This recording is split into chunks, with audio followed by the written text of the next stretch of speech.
Ang kanunay gid na akong mabati sa diha pa ko sa seminaryo, ang yung pulong the blood of the martyrs is the seed of Christianity.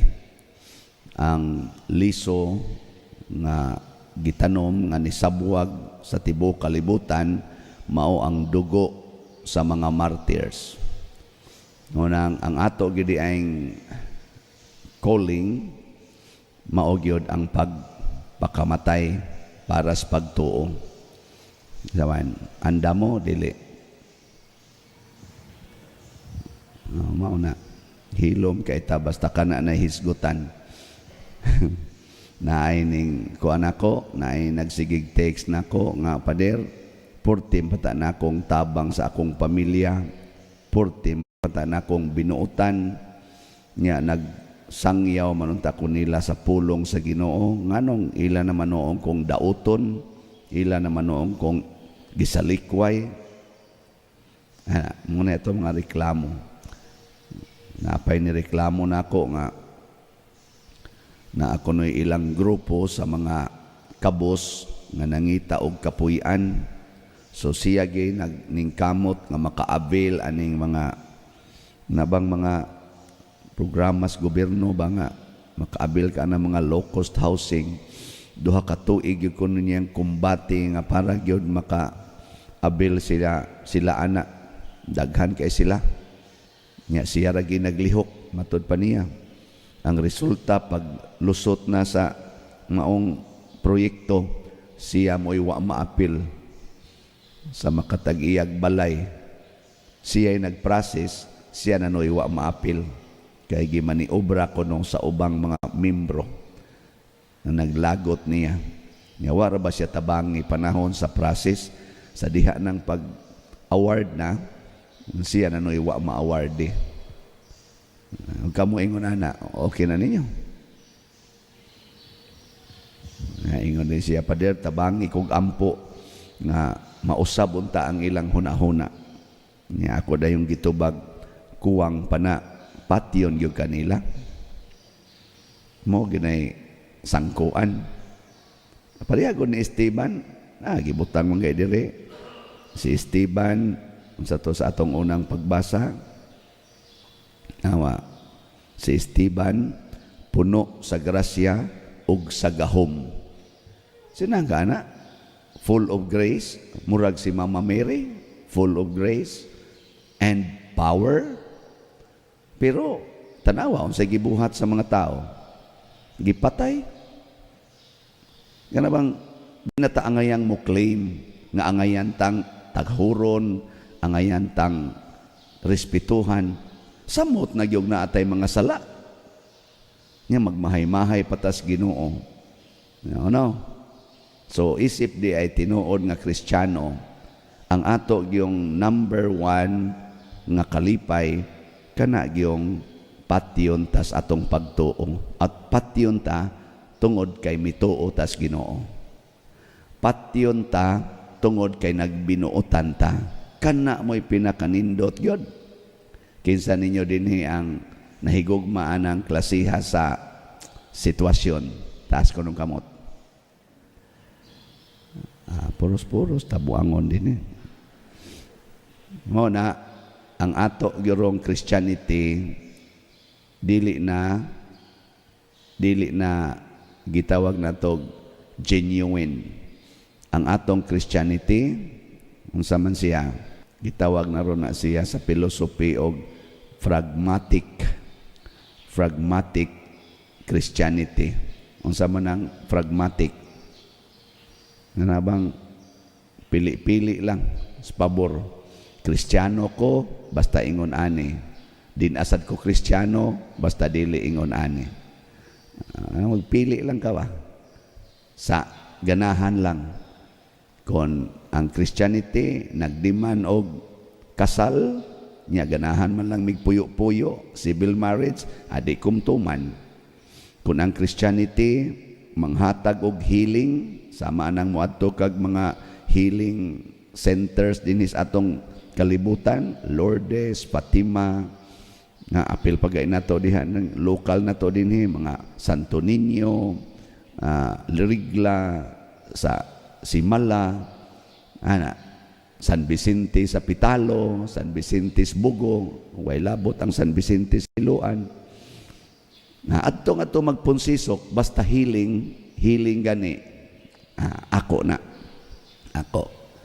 kana bitang kusog kayo mo papasar og board exam, kanang kusog kayong mo hatag og visa, mga US visa, nga kung moadto ka pasar dayon imong US visa, ako na Kristiyano ko diha.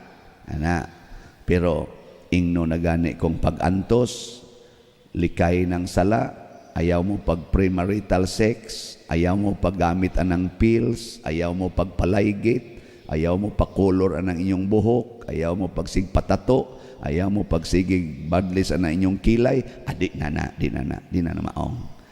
Maon na siya ang pragmatic. Ngilingi anay mong tupad. Naunsa man ka, genuine Christian or pragmatic? Sige. Kay si Esteban sa iyang pagtuo, bago pa kay niya kanang early Christianity, siguro mga year 50 or year 40. Kung ano na siya, mga bago pa kayo na nagsangyaw, bata pa kaayo ang Catholicism or Christianity, pero naanay nagpakamatay para ana. Karon hinuon nga niabot nag 2,000 years kapin ang Christianity, unya daghan na kayog napakita nga mga kamatuoran nga kini tinuod gini murag minus na nung kay nito. Karon ng God lahi ang martyrdom karon. Sa una, ang martyrdom inagasay dugo. Karon ang challenges sa atong faith is the choice between pleasure and pain. Choice na. Kaya ang gi-offer sa kalibutan, maro man guning yawa nga igsoon. Nahibaw siya nga kon ang mga Kristiyano hadlokon nga patyon, malipay. Mga Kristiyanos ba? Kita ba? Karon, sa una din Kristiyano, dili kani karon. Malipay din mo sakitan. Dili no? Dili lagi. Karon, unsa may nakitaan sa Ginoo sa yawa. Siya, kanang og pasakitan ng mga Kristiyano, mulig-on sila sama atong persecution, katong paggukuro mga Kristiyano, siging pakamatay. Lupig taani kay kada aga sa dugo sa martir mukuan man, mubuhi man. Muni kani si Saulo dinhi pagkamatay ni Esteban, wa da nga tig pila ka tuig si Saulo nahimong San Pablo na kuan ba natakdan ba ingon kuyaw kay nang dugo sa martir ay mura nag-COVID. Basta inigpatay nimo takdan ka. Di na ni nato aniyon ingon ang yawa ba maro kinis tanan si Kristo gipatay ni daghan na noon. Ayaw nagpatya unsa na may gihimo karos kalibutan, unsa may gihimo sa imong yawa insya ofere sila og opsyon sa kinabuhi nga kon mosunod ka sa yawanong buhat mas malipay ka nga kon mosunod ka sa yawanong buhat mas madato ka. Kana mo na rin gikuan, gi-offer. Pangurakot. Niya, pagsabot lang mo maayo, kay kung magtinarong kag alagad, di ka mangurakot na, mamatay na lang ka, di yun ka madato. Di yun ka katilaw hayahayang kinabuhi. Pero pangurakot di ba, sunod buwan, nindot na kikagbalay, nindot na kikagsakyanan. Sunod ayon tadi ha. Sabot lang ko walay piya itay. Mo na nang gitawag og network of corruption. Di ba? Ano yung makuntutukan? Baby, may mong sundon. Madato ka o mapobre ka? Sige, ayaw pangurakot. Isultig yung tinuod. kana ra gyud imong sweldo sa gobyerno or sweldo dinhi sa simbahan, kana ra gyud maoy atong puy-an. Patay ka. Labi na karon ni increase nagmaayo ang mga paliton, wa na jud kay malungag. Panguha oy, nay daghang kolekta diha, panguha. O di ba? Amo na manihuay sad ingon sang pari, ako sad ni ingon sa tong wa na ra ba diri sa Kristan. Ako sad ni ang sekretary sa dito ba kaning pamisa ako sad ni ana alab inang kunay nalantag maayo ginamitay ana haron lang gyud madato. So karon gigamit na sa yawa ang kaning tulo ka importante kayo: wealth, comfort, power. Naa kaaning tulo lingaw na kay kas kalibutan niya ang i-offer sa yawa pirmi gyud nga naaning wealth, comfort, power. Si Esteban full of grace, sa to pa comfort, full of power. Ana, pero unsa may iyang gipili sa paggamit sa iyang comfort, sa iyang graces and power, iyang gigamitan og humility, emptiness, emptying the self. Kanabang biyaan ang tanan. It is a decision. Ato ginang desisyon, biyaan ang tanan. Sige, lingian na imong tupad. Yung na mo desisyon ka nga biyaan nimo ang tanan. Sige. Yung na ko lang. Wag yun mo lingi. Na. Pag magpangutan anay sa tao kay maura ba na isugo sa Ginoo? Kinsa tong musunod kanako nga dili mo biya sa tanan, apil siyang kaugalingon, dili angay kanako. So karon di ay ang tinuod nga martyrdom is to love God over and above everything and everyone. Higugmao na to ang Ginoo labaw sa tanang butang ug tanang tawo sa kalibutan.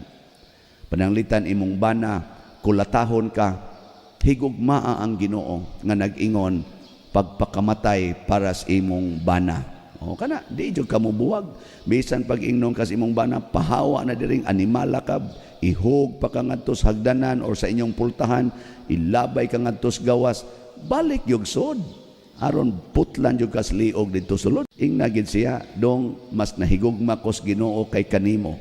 Nya sugo mas Ginoo nga pakamatyan ti ka, di ko mubiya dinhi nga buhi, magmubiya ko dinhi nga mamatay sa imong mga kamot. Ingno di kasi imong bana, yang mauday ng animala ka, bidali nga rebib, luo ko na kang mayo. Nya unsa may gisulti ni Esteban, pag luok na niya katong gibato na siya maayo, galisod na siya ginhawa, unsa iyang gisulti? Ginoong Hesus, dawata ang akong espiritu. Mo sa na imong isulti inig luok? Ingon ka, Ginoong Hesus, dawata ang akong espiritu. Nga hanap na kaing naong sa imong bana ba nga nagluok nimo, ingnon dayon nimo siya till death do us part. Pakpak ng mga anghel. Lagi. Kanang imong bana sunod buwan Kristiyano na. Magliminister pa na din magsige pa naghilak-hilak pader sa iluwa jud ko dako kay kugsa. Ngano man napat nako akong asawa niya karon kumusta man siya nanakoy bag-o. Sige kaslon dayon. Sige ay mo pagpuyo-puyo pakasal dayon mo. Di kasal na sila ana unya pag kuana nila pag honeymoon nabangga man ang gisakyan namatay silang duha o katong iyang bag-ong asawa. Asa man to padong ang bana? Impierno o langit? Kusga? Langit. Maunay pangandoy sa mga martir nga kining akong pagpakamatay makapalangit unta ni sa nagpatay nako. Muna si Esteban usa sa iyang gisulti kung basahon ninyo ning Acts of the Apostles, niingon si Esteban, Ginoo, ayaw sila pakasada sa akong dugo. Pasabot,